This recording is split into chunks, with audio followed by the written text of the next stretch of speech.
はい、どうも、命知らずです。きっかけシリーズの動画も第6弾と回を重ねてきましたが、今回は HIV 感染に気づいたきっかけシリーズ3として、ゆうさんのお話をお届けします。これまでのエピソードとは少し異なり、きっかけはご自身の体調の変化ではなかったそうです。始まりは身近な人に起きた出来事、突然の知らせからでした。その知らせをきっかけにご自身の HIV 感染を知ることになります。今回の動画もあくまでゆうさんご自身の体験に基づくものです。 HIV 感染の気づき方や感じ方などは人それぞれ異なりますので、全ての方に当てはまるものではないということも併せてご理解ください。その出来事や感染告知からどんな感じで現在に至るかみたいな話をですね、ゆうさんご自身にお話しいただいています。このお話しいただいたことがご覧いただいている方の新たな気づきや安心、そして前向きな一歩につながってくれればなというふうに思います。167の70の45の、猫よりリバの、分かってから約20年経ちます。原因になってから活動し始めたの20歳の時なんで、20歳の時からもう5年で病気が分かったので、もう本当になってる方が長い。今飲んでる薬は、病院から出されてるのを飲んでるので、正直何を飲んでるか覚えてないです。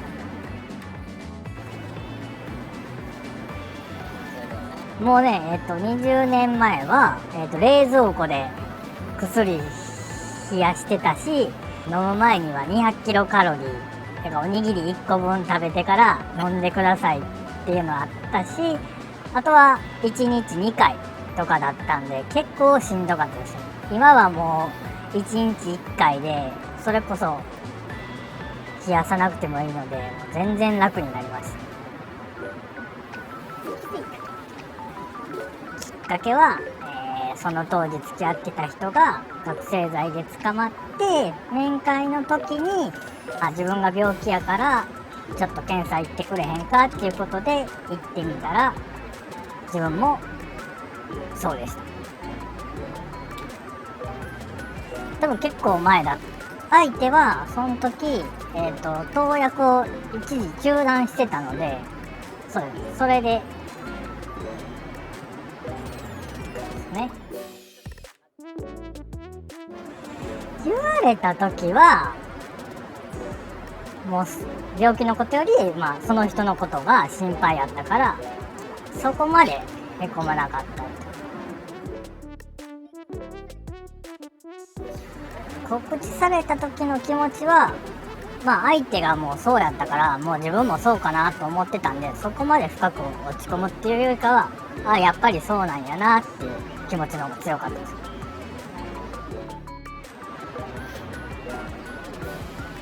検査はしてない。それまでの検査はしてないと思う。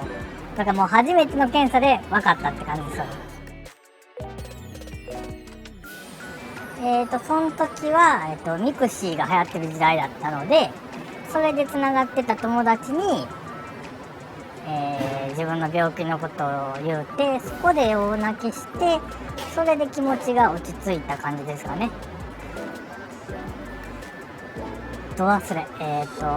ひよこクラブ卵クラブじゃなくて、あれ何やったっけな、病院からソーシャルワーカーさんからの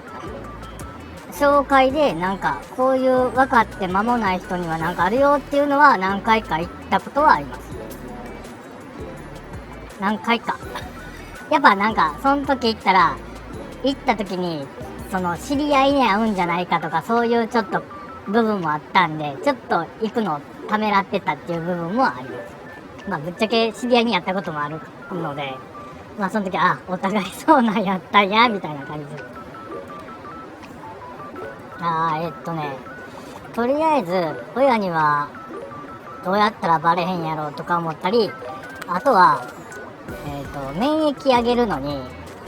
キノコ類っていうかがいいっていうのを聞いて、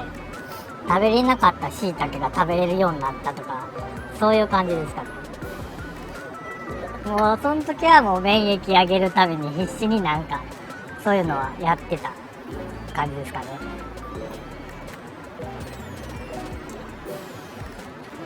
ゲイの人以外はないかもですね。まあ言うたらのんけの友達があまりいないっていう、知り合いがいないっていうのもあって余計それでです。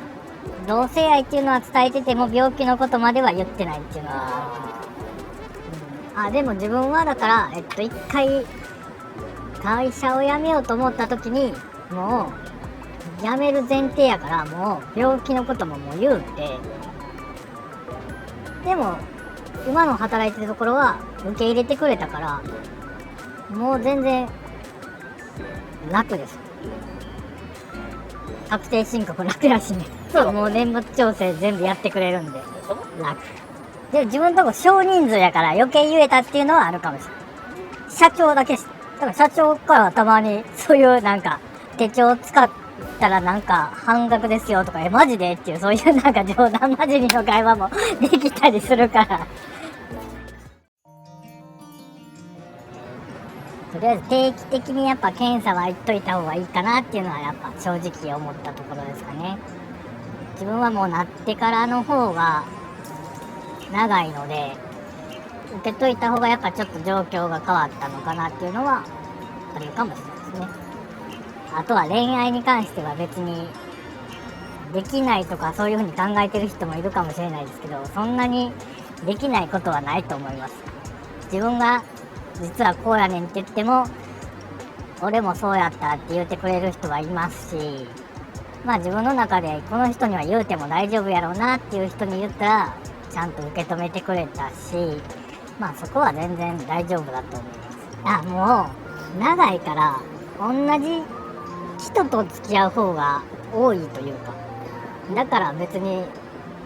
その辺のネガの人との恋愛とさほど変わらないというか、別に全然一緒ですよね。それを理由に別れるっていうことはまずないで